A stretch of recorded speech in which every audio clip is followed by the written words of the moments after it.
نہیں کیا اور نہ انہیں سولی پر چڑھا پائے، لیکن ان لوگوں کو ان کی سی صورت معلوم ہوئی، اور جو لوگ ان کے بارے میں اختلاف کرتے ہیں وہ ان کے حال سے شک میں پڑے ہوئے ہیں، اور گمان پر چلنے کے سوا ان کو اس کا مطلق علم نہیں۔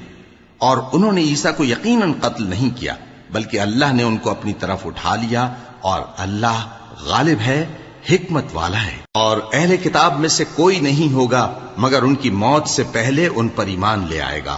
اور وہ قیامت کے دن ان پر گواہ ہوں گے۔ پس ہم نے یہودیوں کے ظلموں کے سبب بہت سی پاکیزہ چیزیں جو ان کو حلال تھیں ان پر حرام کر دی، اور اس سبب سے بھی کہ وہ اکثر اللہ کے رستے سے لوگوں کو روکتے تھے، اور اس سبب سے بھی کہ باوجود منع کیے جانے کے سود لیتے تھے، اور اس سبب سے بھی کہ لوگوں کا مال ناحق کھاتے تھے، اور ان میں سے جو کافر ہیں ان کے لیے ہم نے درد دینے والا عذاب تیار کر رکھا ہے۔ لیکن جو لوگ ان میں سے علم میں پکے ہیں اور جو مومن ہیں وہ اس کتاب پر جو تم پر نازل ہوئی اور جو کتابیں تم سے پہلے نازل ہوئیں سب پر ایمان رکھتے ہیں،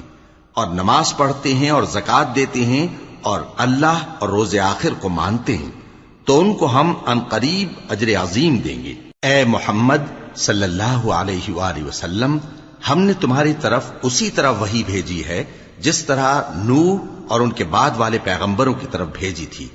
اور ابراہیم اور اسماعیل اور اسحاق اور یعقوب اور اولاد یعقوب اور عیسیٰ اور ایوب اور یونس اور ہارون اور سلیمان کی طرف بھی ہم نے وحی بھیجی تھی، اور داؤد کو ہم نے زبور بھی عنایت کی تھی، اور بہت سے پیغمبر ہیں کہ جن کے حالات ہم تم سے پیشتر بیان کر چکے ہیں، اور بہت سے پیغمبر ہیں جن کے حالات ہم نے تم سے بیان نہیں کیے، اور موسیٰ سے تو اللہ نے خود کلام فرمایا۔ سب پیغمبروں کو اللہ نے خوشخبری سنانے والے اور ڈرانے والے بنا کر بھیجا تھا، تاکہ پیغمبروں کے آنے کے بعد لوگوں کو اللہ کے خلاف کوئی حجت نہ ملے،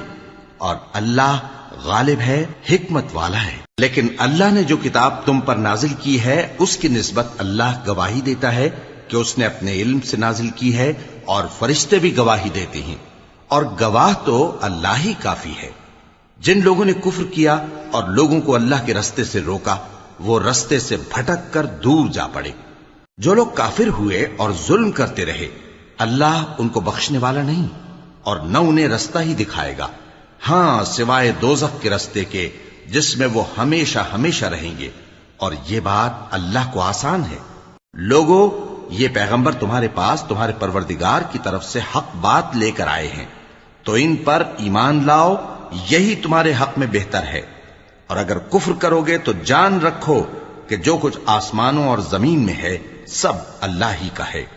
اور اللہ سب کچھ جاننے والا ہے، حکمت والا ہے۔ اے اہل کتاب، اپنے دین کی بات میں حد سے نہ بڑھو، اور اللہ کے بارے میں حق کے سوا کچھ نہ کہو۔ مسیح یعنی مریم کے بیٹے عیسیٰ بس اللہ کے رسول ہی تھے، اور اس کا خاص حکم تھے جو اس نے مریم کی طرف بھیجا تھا، اور اس کی طرف سے ایک روح تھے، تو اللہ اور اس کے رسولوں پر ایمان لاؤ، اور یہ نہ کہو کہ خدا تین ہیں۔ اس اعتقاد سے باز آؤ کہ ایسا کرنا تمہارے حق میں بہتر ہے۔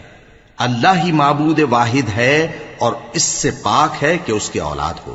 جو کچھ آسمانوں میں اور جو کچھ زمین میں ہے سب اسی کا ہے، اور اللہ ہی کارساز کافی ہے۔ مسیح اس بات سے عار نہیں رکھتے کہ اللہ کے بندے ہوں، اور نہ مقرب فرشتے عار رکھتے ہیں، اور جو شخص اللہ کا بندہ ہونے کو موجب عار سمجھے اور سرکشی کرے تو اللہ سب لوگوں کو اپنے پاس جمع کر لے گا۔ اب جو لوگ ایمان لائے اور نیک کام کرتے رہے وہ